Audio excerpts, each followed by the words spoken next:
Hi everyone, welcome back. In this video I'm going to be looking at chapter 4 of Every Man in This Village is a Liar. To begin, I'm going to give you a little bit more detail of the context of this chapter, and then I'm going to read the chapter and give you some notes. So I'm just going to remind you of the location. So last time we talked about Israel a little bit, but mainly we talked about Lebanon. And so right now we're moving in closer to Israel. In particular, we're going to be talking about Jerusalem, which you'll find in that little dot just in there on the map.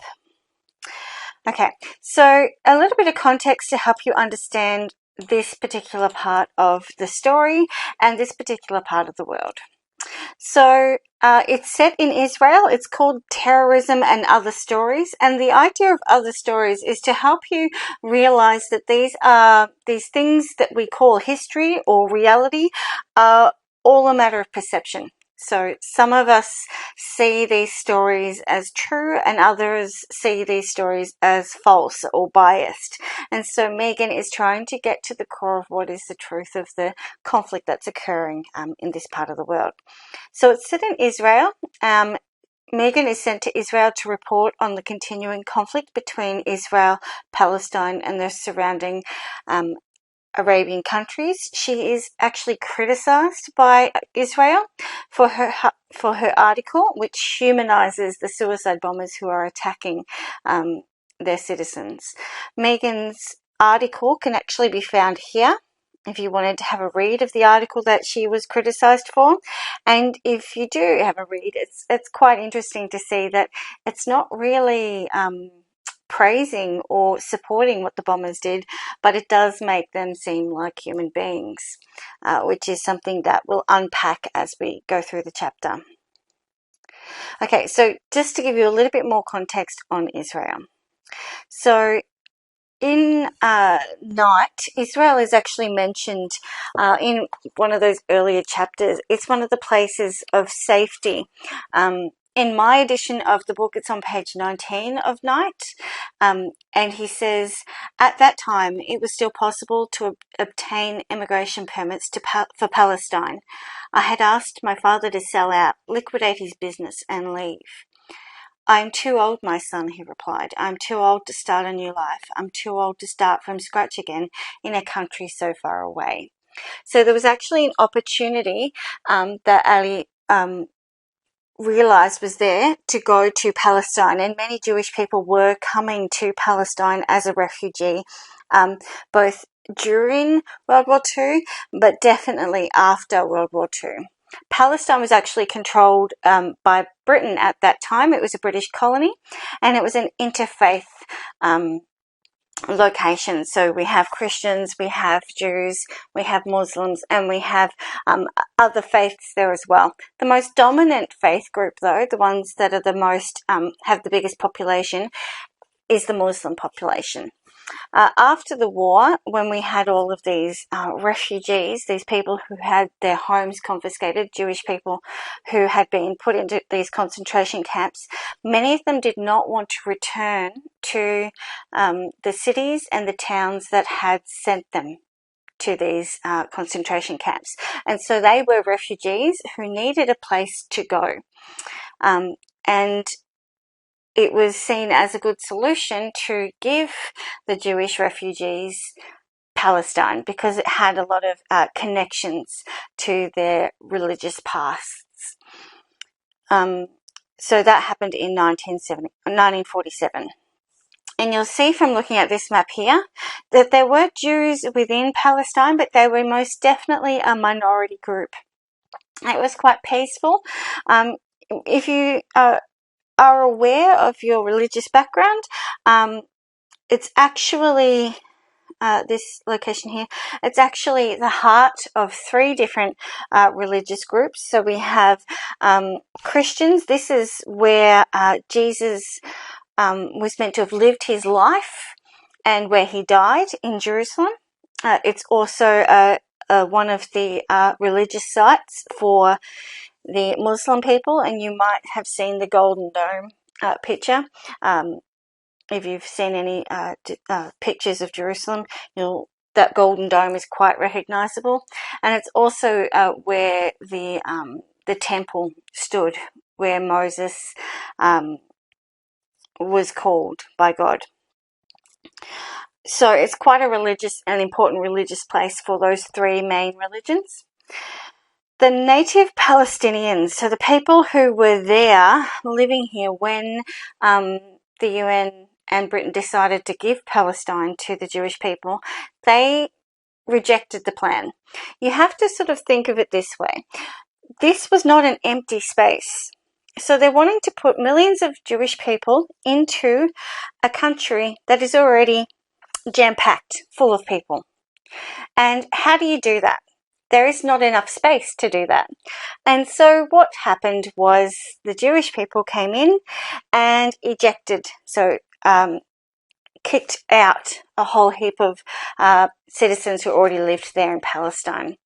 Now, the Palestinians rejected this partition plan.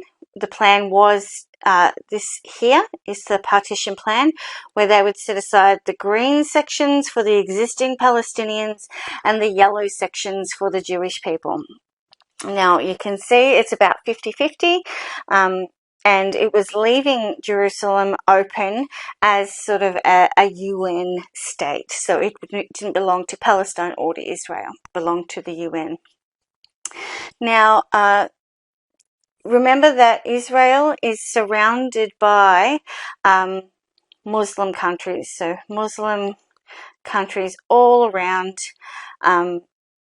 its borders, and so they didn't necessarily want this Jewish state to be created in the midst of their Muslim country. Also, remember that they saw this as an affront, like an invasion, because it had started to create a whole heap of Palestinian refugees who were fleeing as the Jewish people came in and kicked them out.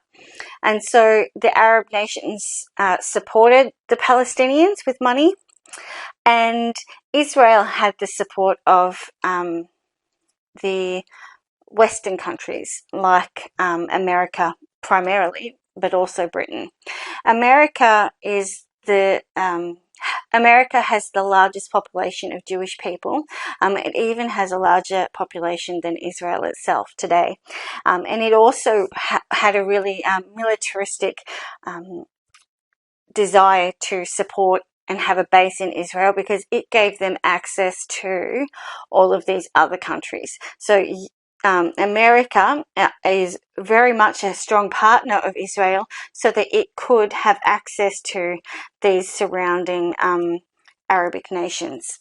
And with America's money and weapons, Israel won. So Palestine and the Arabic nations surrounding did not have a very coordinated approach. It was very much militia groups, and because of that, against the might of the US Army and a very organized Israeli population, they lost. And what ended up happening as a consequence of that is that Israel ended up controlling 78% of the land. So it definitely was not the 50-50 split that had been intended. Palestinian refugees who had fled during the fighting were blocked from returning home. So Israel actually built a wall along here. Along here. There is a wall, and there is a wall along here. So this is the Gaza Strip, and this is West Bank. And it's because it's the West Bank that follows the Jordan River along here. So in walling off those areas, they control who can get access, and the Palestinian refugees were not allowed to. They could not get back home to their properties. And that's still the case now. There are still many thousands of refugees from this time here who have not taken up citizenship in any other country because they intend to return home eventually. So let me give you a little bit more information about Israel. So we knew that Palestine was an interfaith country. It was not a religious-based law within that country, but Israel this new location, this Israel, is very much a Jewish state. So their laws are Jewish laws and they benefit Jewish people. Now, as time has continued, even though the major battles have stopped, Israel has continued to encroach on these spaces here. So they set up lots of different settlements, they're called, within Palestine, with the intention of eventually overtaking the whole area. So there's lots of little settlements that are walled off that have military and security guards patrolling, and they set up their own little communities in here with the intention of eventually taking over the whole area. So within Israel, you need to be aware that there are certain laws that institutionalize the discrimination against anyone who is not Jewish. So they have laws that control housing.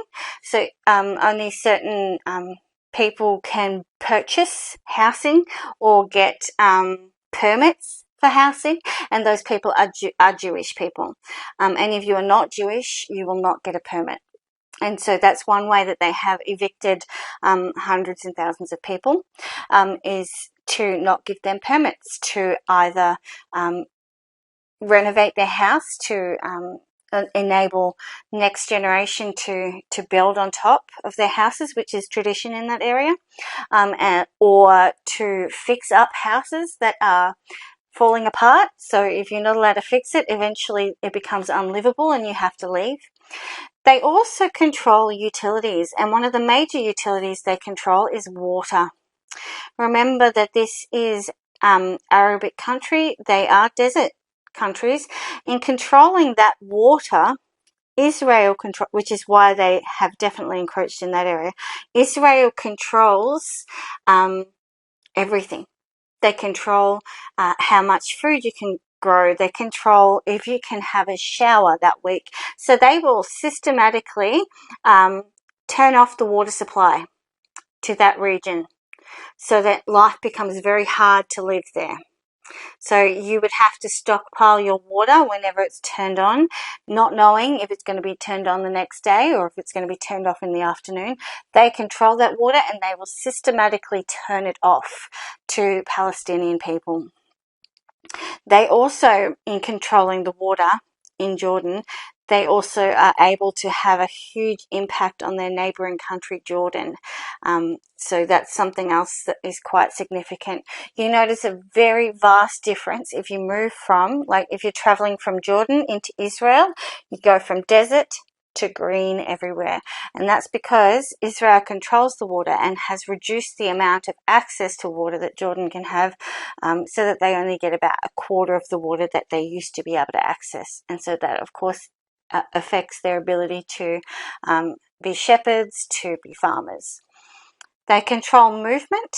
So as I said, remember how I said there are walls in here? Even though Jewish people live in these areas, there's still a wall around there. And they will systematically close down a wall. They'll close down access, so the road will be shut down. Or any of the roads along here, they'll just decide one day, we're going to shut this road down and you can't access it. So if you are Palestinian living here and you go to university here, because you're not allowed to go to any of the schools in this area, so you go to university or school here and they shut the roads down, you can't get home that afternoon. And that is something that frequently happens. So they have these roadblocks and they will intimidate. They are armed roadblocks and they will search cars and buses, and it's quite scary. If you are Palestinian rather than Israeli, so you have a Palestinian passport, you will be ordered to leave your vehicle, line up in this fenced cage-like walkway in the heat and stand there for hours and hours watching teenage boys and girls with cigarettes hanging out of their mouths and machine guns on their arms treat you like rubbish, and then have to be polite to them because there's constantly shootings or attacks on those who are trying to get through. And you will line up for a minimum, if you are Palestinian, a minimum of 2 to 3 hours. And so eventually you'll be able to get through. Foreigners have much better access. It's not the same for foreigners, but if you are Palestinian and you have a Palestinian passport, then expect that 3-hour delay going to school in the morning and then going home at the end of the day. And if it's locked down at any point, there is no chance, there is no way to get home that night. And so people from your school will most likely house you for the night until you can get home the next day. Okay, so they also control education. So you would not go to an Israeli school unless you were Jewish. They wouldn't admit you. And Israel will not recognize the qualifications of any school that is not from within their institutions. So there is one university in the West Bank that Israel does acknowledge, and it's a Christian college called the Bethlehem University. But the rest of the universities that run, you can get a degree there, but your degree will not be recognized. So if you're a doctor, a lawyer, or a nurse, or any of those things, they will not recognize your qualifications. So you will not be allowed to work in Israel with those qualifications unless you go to another country like America, if you're able to get access to America to get your degree and then come back as a Palestinian, or if you study at that one Christian university, then they will recognize your qualifications then. Their laws are also designed to repress. So they have different laws. So one law will apply to a Jewish person, but it will not apply to a Palestinian person or a non-Jewish person. It actually has the word non-Jew and Jew within their laws. They also have continual violence, so they will raid houses, they will arrest particularly young men on any situation. So for example, at that university I was talking about, most of the population of that university are women because the young men have all been arrested. Or they haven't been able to get through their schooling. They've had to stay home and work for the family. So, but nearly all families that we spoke to when I was in Palestine and Israel had at least one brother, one young male within their family who had been arrested and put into prison. And they have armed checkpoints throughout. So not just along the walls, but also at certain roads, they'll just shut them down without explanation. And as I said, especially targeting young males. So how do you control and destroy their morality? How do you create a terrorist? You treat them like terrorists and then they become angry. So Palestine is now no longer a recognized state. There is no state of Palestine anymore. So if you have a Palestinian passport, your country doesn't exist anymore. And this is why it was so significant when